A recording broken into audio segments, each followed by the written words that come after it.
There's a kind of struggle that doesn't look dramatic from the outside, but it slowly eats at you from within. It's not failure, and it's not jealousy either. It's the quiet realization that while others are moving forward with guidance, support, and opportunity, you're trying to build something with nothing but yourself. You see people with the right connections, the right timing, the right encouragement, and you can't help but notice the gap. Same ambition, same effort, but a completely different starting point. And eventually, a thought starts forming in your mind that you try to ignore. What if it's not just harder for you? What if you were never meant to win in the first place? That question is dangerous, because if you accept it, even silently, it begins to shape how you act. But according to Carl Jung, the real problem isn't the lack of support. It's how that absence forces you to confront something most people never have to face. Most people think confidence comes from within, but that's not true. Confidence is usually built from years of external validation. Someone believed in you before you believed in yourself. Someone guided you when you didn't know what to do. Over time, that external support becomes internal, and it feels like it was always yours. But remove that support, and suddenly there's nothing holding that identity together. You never had that luxury. You didn't have consistent validation or someone constantly telling you that you're on the right path. And because of that, you've been living in a kind of psychological silence that most people avoid their entire lives. Not peaceful silence, but the kind where no one reflects your worth back to you. And in that silence, a question appears that most people never have to answer. Who are you when no one is there to tell you? That question is uncomfortable, but it's also the beginning of something real, because when external support disappears, something else takes its place. Jung called it the shadow. Not just your fears or insecurities, but the parts of you that were never explored, never validated, never allowed to exist. Your real desires, your suppressed anger, your unused potential. People with support can avoid this confrontation because their lives are filled with noise, constant interaction, constant validation, constant distraction. But when you don't have that, the noise fades, and what's left is you. And facing that version of yourself is not easy. This is where most people make their first mistake. They feel that discomfort and immediately try to escape it. They overwork themselves, distract themselves, or build a false sense of independence. They start saying things like, "I don't need anyone," convincing themselves that isolation is strength. But it's not.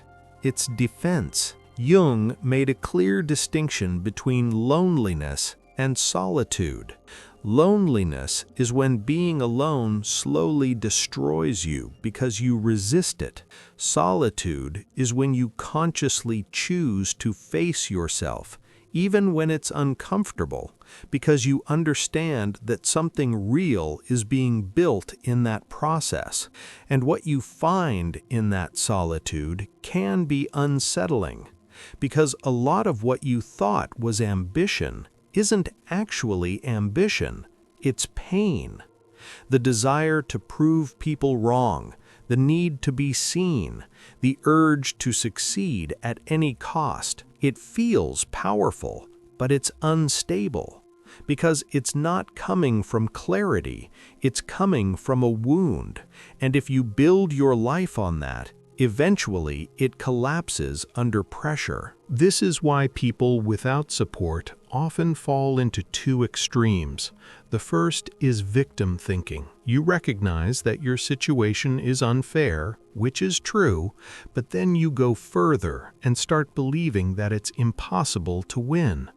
You begin to justify every failure, every delay, every setback, until eventually you stop trying fully. It feels like realism, but in reality, it quietly destroys your potential. The second trap is the opposite.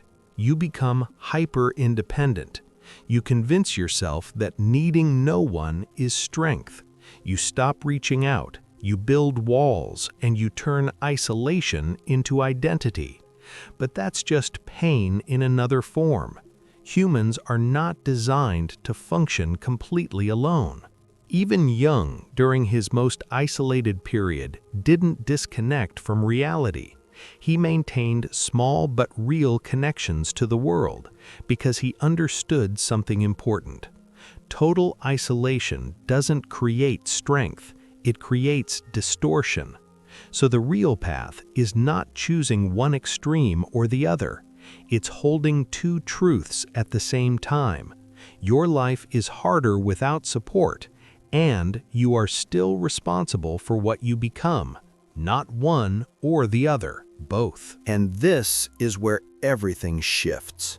Because while others are building faster with support, you are building something different. Every decision you made without validation strengthened your ability to think for yourself. Every failure you faced without a safety net built real resilience. Every moment of doubt you survived alone trained your mind to function without external reassurance.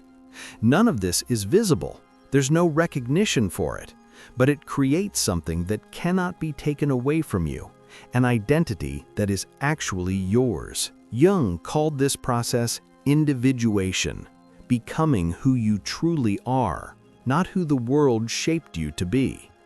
And it only happens under pressure, not comfort, not support, not encouragement, necessity.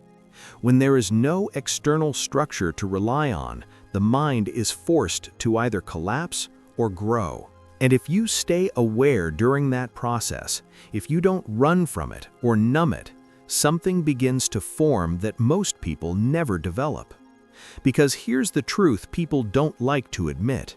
Those who grow up with support often move faster, but they are also more dependent on that support than they realize. Remove it, and their confidence can collapse. Their identity was built externally. Yours wasn't. You were forced to build it internally, piece by piece, without confirmation, without applause, without certainty. And that changes what you become. Not faster, but stronger in a different way. More stable, less dependent, harder to break, but only if you stay conscious of what's happening. Because pressure alone doesn't build strength. It either forges you or fractures you. And the difference between those two outcomes is awareness. At some point, the question you've been asking has to change. Stop asking whether you can win without support. That question keeps you stuck in comparison. Instead, ask something more uncomfortable, but more powerful. Who are you becoming because of it? Because that answer defines everything. Not your circumstances, not your past, not what you were given or not given. You. And once you understand that, something shifts. You stop chasing validation from people who were never there. You stop measuring your progress against people who had a different path. And you start building something that most people never truly experience, a life that belongs entirely to you, because it was built in the one place no one else could reach.